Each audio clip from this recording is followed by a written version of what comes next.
Vous allez observer avec moi des images de Plasmodium falciparum.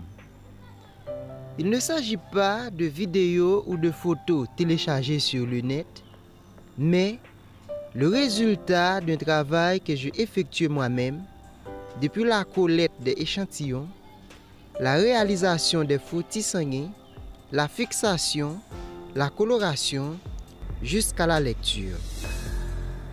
Diagnostiquer le paludisme au microscope n'est pas toujours évident.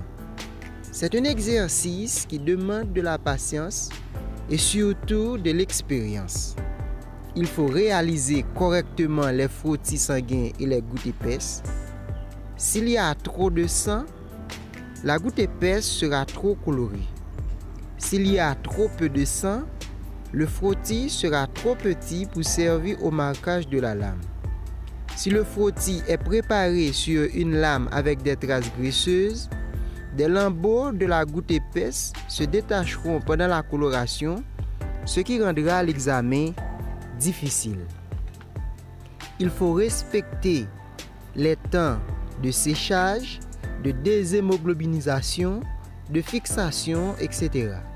Il faut préparer le colorant, respecter le temps de coloration. Si vous avez raté l'une de ces étapes, la lecture sera difficile, voire impossible.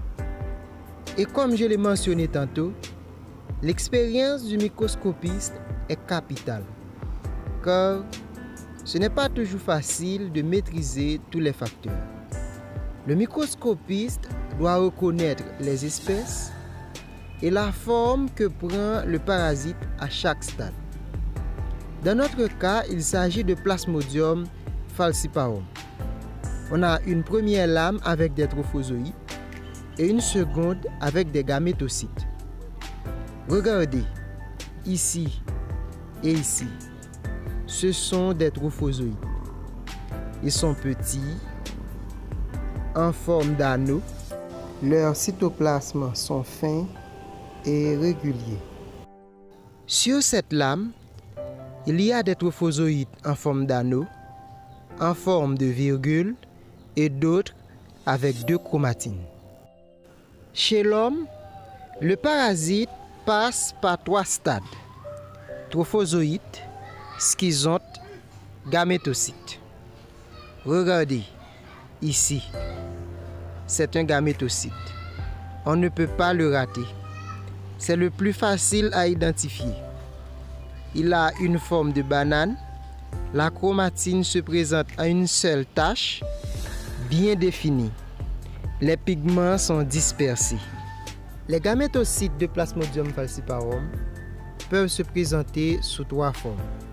Une avec des extrémités pointues, une autre en forme de banane et une troisième arrondie. Sur cette lame, on n'a que la forme en banane.